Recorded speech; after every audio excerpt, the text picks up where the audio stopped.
On an afternoon in November 2007, a corporate jet waited in a hangar at Salt Lake International Airport. Its 4 passengers, scientists and executives from a global pharmaceutical company, were locked in negotiations with 3 men in a nearby building. They started getting on the phone about noon back east, and they kept doing that, and about 2 o'clock they walked in the room and said, okay, we're convinced you've got something here, and it's significant enough that we will write you a check big enough that you won't want to talk to anybody else. We said, we'll call you tomorrow. And we immediately adjourned into our conference room again to discuss the offer that they'd put on the table.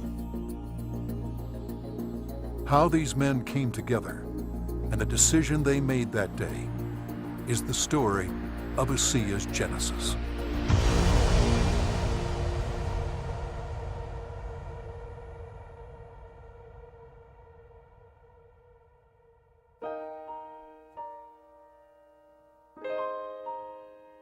A lot of people have fathers that teach them sports. My father happened to be a great strategist, and from a very young age I recall having discussions with him about what he was doing. At the time he was running fairly large companies, and I can remember driving in the car with him and him talking to me about strategy, about what is strategy and how to think differently about a company. Vertus Norton was well qualified to teach his son. At the time, he was sales planning manager of the billion-dollar beverage division of General Foods Corporation in New York, with responsibility for iconic products like Kool-Aid, Country Time, and others. In 1985, he was recruited by Dart and Kraft and eventually became the head of Hobart Corporation US near Cincinnati, Ohio. 5 years later, he rejoined Kraft General Foods in Chicago as vice president of the Channel Group, managing a billion-dollar pilot business unit that led to the eventual integration of General Foods, Oscar Mayer, and Kraft Foods. Based on his track record, Vertus was asked to help re-engineer the company to increase efficiency in relation to an industry-wide initiative called Efficient Consumer Response. In the subsequent 3 years, Kraft's ECR, or efficiency rating, moved from 10th to 1st place. I've known Vertus for over 25 years, and it was apparent to me immediately that here was a very special man. A man that had wonderful ethics, great business strategies, enthusiasm. There was no question that this man was going to be a huge success, and he is a success. Vertus retired from Kraft at age 57 and moved to Park City, Utah.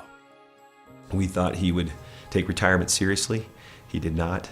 Shortly after doing some service for our church, he was asked to run a biotech company. He had a lab in Southern California, 5 PhDs reporting to him, a series of master's or graduate students as well, all doing work for him there. And he ran that for 4 years, and we thought he was done.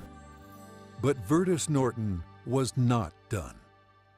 Through his son Tyler, Vertus was introduced to another biotech company and invited to become a member of their board. I recall coming to the house one afternoon only to find books strewn about his desk, chemistry and biology books, and I said, now what in the world are you doing now? And he proceeded to tell me that he had been invited to sit on the board of this company that had an incredible technology. And I do recall him saying, but they don't know exactly what they have. And that's an invitation to my dad. He's going to figure it out. He's a puzzler. I was intrigued until they told me it was made from salt water. And I told them, this doesn't sound right, and you're going to have to convince me it's real. They said, well, we can do that. They said, we have a lot of research, and we'll give you some of the best research. You can look at it. And after running a lab and having my association with these people for 4 years, I knew what to look for. And I went through the science, and it was good, defensible science. Then they gave me a list of people to call, and I was calling Harvard, UCLA, University of Washington, University of Indiana, major labs across the United States, and everyone I talked to raved about the product, the way the company was intending for it to be used, And also they raved about the fact that you could drink this product and get a benefit from it. At the time, the product could only be produced in limited quantities through small devices. Highly unstable, it had to be used within minutes of production. But seeing the strength of the product, Virtus agreed to join the board of directors. As soon as I did that, they said, we're going to give you one of these devices to put in your house. We'd like you to become familiar with it. I started drinking the product that was made in this device, and my thinking cleared up. I had more energy. I felt better than I had for years, and now keep in mind I was in my 60s at that time. And I thought, holy cow, what is this? So I went to the first board meeting and found out that they were flat out of money. They were $1 million in debt. We said, let's see if we can help them find money. We tried for about 90 days, could not. Eventually, the company folded, and they actually merged it with another company, an energy company. And when that happened, that company started selling off assets. Meanwhile, a family in New Hampshire was embarking on a major change. Jim Pack had been a highly successful consultant in the telecommunications industry. His son, Joe, had secured a position on the United States ski team. Wanting Joe to achieve his dreams, the family moved to Park City to allow Joe to train with the U.S. freestyle team for the 2002 Winter Olympics. So I'm living in a subdivision in Park City, Utah, and after a few years, another gentleman moves in a few houses up from me. This gentleman was named Virtus Norton. Now, Virtus and I became good friends, and actually we became good golfing buddies.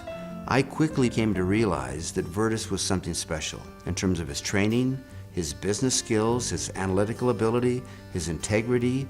Everything about Virtus was so much better than any executive, including governors or attorney generals, that I'd ever worked with. He was so competent. I was impressed. I made the decision on the golf course as we golfed, week after week. I said, I'm going to do something with this guy. One day we're golfing on the Park City Municipal Golf Course, and he's saying, I'm sitting on the board of this little company, and they've got a terrific product. I use the product, I've just found phenomenal results with this product, but the company's really mismanaged. He said, the product is so good that I'm going to put together an investment company and acquire this product. And he pulled a golf cart over on the fairway and reached in his back pocket and pulled out a folded check, business check, that was blank. And he said, you got a pen? And I handed him a pen, and he wrote a very big check. And he said, let's go do this together. And I said, are you crazy? You don't even know what it is. And I said, Virtus, that's true, but I know everything about you. I knew you've done your due diligence. If you're to the point where you want to form an investment company to acquire this technology, I want to be part of it. Let's do it together. And that was the start in the formation of ASEA. Of anybody that I've known, my favorite person is Jim Pack. I don't think just because he's brilliant. I think it's because he has drive and he engenders trust and confidence. And so we started down the road together, and over the course of a year, we discovered what the product was and why it worked. We developed what's called the mechanism of action.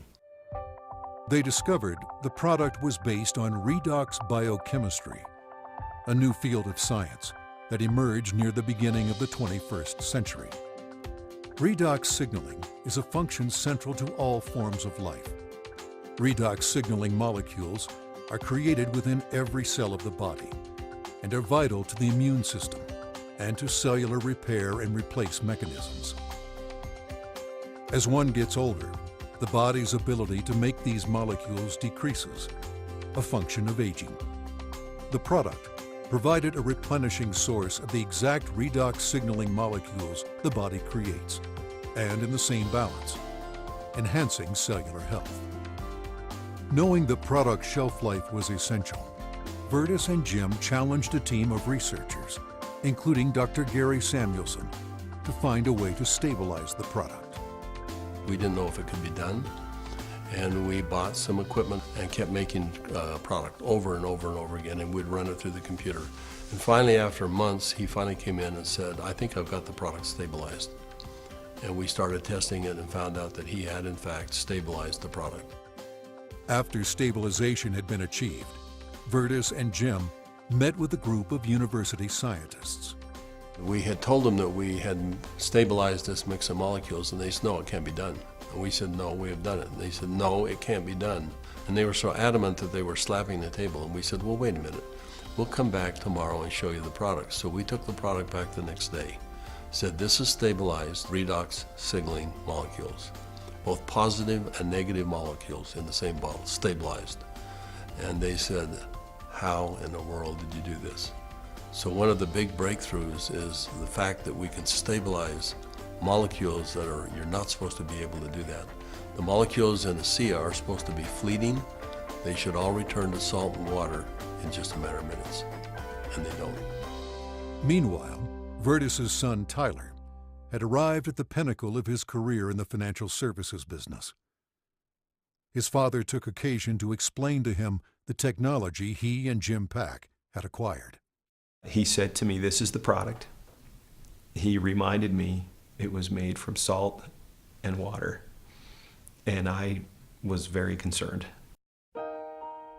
At church the following Sunday, I was discussing some of the challenges of some of the members of our congregation, and I had a neighbor friend that we discussed the majority of that meeting, who, despite seeing a number of professionals and trying to solve a challenge that he had a significant issue, they were just not able to really help and find a solution for him. And it was then that this product popped into my mind. I wondered and asked, despite my doubts, could this help? Could this make a difference for him? I called Dad, and he said, of course it will help. Now, I didn't have that conviction at the time. He did, and he was willing to get some of that product. We got that product to my neighbor. And from that point forward, I felt confident that I had done my part. And given that I was still doubtful and even fearful, I kind of washed my hands from it. I think it was 3 months later when I received a phone call from the leader of our church. And he said, are you sitting down? And I said, don't start a call like that. What's wrong? And he said, this is good news. Are you sitting down?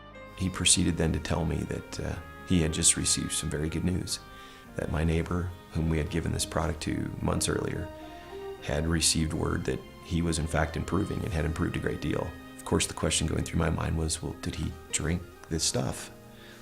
And that was what my church leader told me. He says, that's why I'm calling. He drank all of it, and he's confident that it's had a huge effect on his situation. I called my neighbor, and I needed for him to tell me what he had experienced. And he was quiet for a minute, as I recall, and said, do you have any idea what I think this has done for me and for my family? He began to tell me things that I've now heard multiple times over from people across all of North America, and how this product helped him and made a difference for his family. Frankly, this was a problem for me. This became a problem for me. It was my first indication that this could be real, this could be meaningful. By this point, Jim and my father had made a significant commitment to this product. They were moving forward. And I started to question kind of what I was doing, and feeling a need to get this product out to the world, watching the impact it was having. And I ultimately resigned in May of 2010 from a significant job, the job I'd spent the better part of 17 years getting to. And it was born of this sense and feeling that this product needed to be given to the world. I've known Tyler Norton for now over 20 years. He is a person who demonstrates integrity in all aspects of his business. He is able to motivate people to do things that are even beyond what they think they can do. You know, this came full circle for me about a few months ago. I happened to be out walking, and I looked ahead and saw a family coming towards me on the street. And as they got closer, I realized it was my neighbor that had been benefited by ASEA. And I happened to be on the phone, and so we weren't able to talk. I kind of waved as we acknowledged each other, and he reached in his back pocket and pulled out a sport pouch of ASEA, and then kind of subtly bumped his heart. And we didn't say anything, but I understood completely. It brought home the whole purpose of what we're doing. Now that the product was stabilized, Vertus and Jim began studying distribution models, retail, direct sales, internet, and network marketing. But first, they had a question. We actually wondered if people would drink a product that didn't taste very good, even if there was a perceived health benefit. And we said, let's find out. So we decided to find 40 people and create kind of a focus group, and we started giving it to them.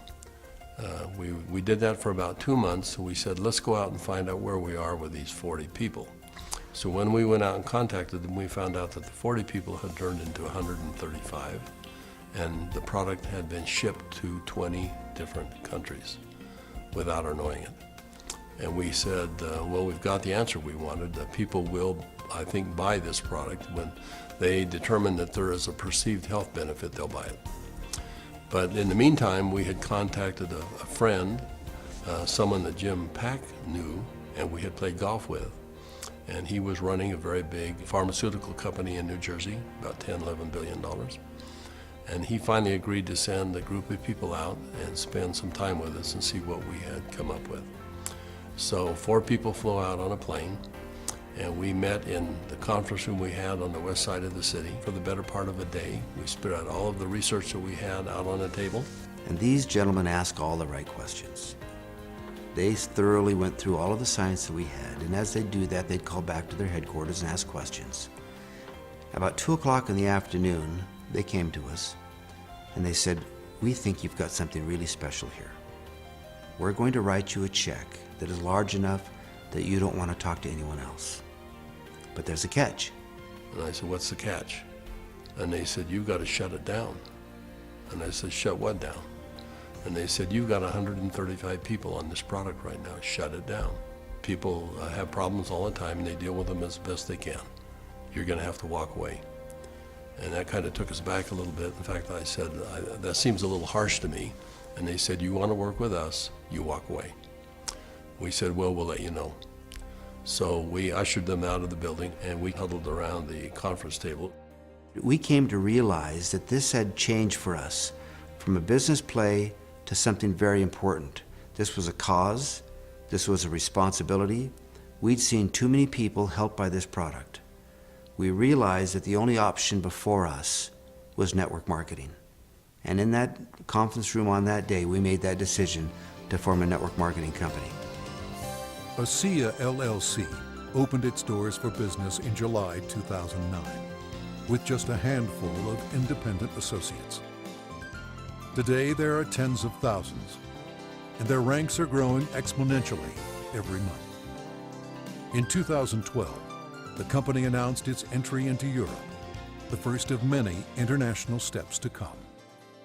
Every company has a vision, but for Virtus and I, our vision is just a little bit different given our age. This is not about making $1 million. This is about changing 1 million lives. One of my fondest memories is of a Meet ASEA meeting that we held in Lexington, Kentucky. We had a huge group of people that came, very impressive group, and a lot of people coming up talking about what ASEA had done for them personally. But at the end of the meeting, they invited me to come up and gave me a small treasure chest. Wasn't very big, but as you open up the treasure chest, it's filled with letters of gratitude and thanks. It meant a great deal to me. So we came back to Salt Lake City, and I asked our people to go out and find a treasure chest, which we have done, and we have it in the office, and we continue to add letters to it. I have the privilege of going around the country and talking to people about this product. And it's not uncommon at the end of a meeting to have a group of people line up and want to tell me and really thank me, but more thank my dad and Jim for what they've done. And as they tell their stories and I get a chance to look into their eyes and sense their sincerity and the realness of what this has done for them, more than once I've had to step out of the room and find a corner in a hotel somewhere where I could compose myself and get myself in order after hearing how sincere and thankful they are for this product. You know, we started off looking at this as a business opportunity, and as we progressed, it became more of a sense of purpose, but it's much more than that. We're creating a culture here. We're creating a family. I believe that the heart and soul of this company is represented in our associates. Our associates becoming is as important to us as them making an income. I don't believe you build checks. I believe you build people. And perhaps one of the greatest blessings of my time here at ASEA is embodied in these marvelous, enriching relationships with wonderful people. People that are desirous to improve their lives, share something meaningful with others, make a difference in the world, and become more.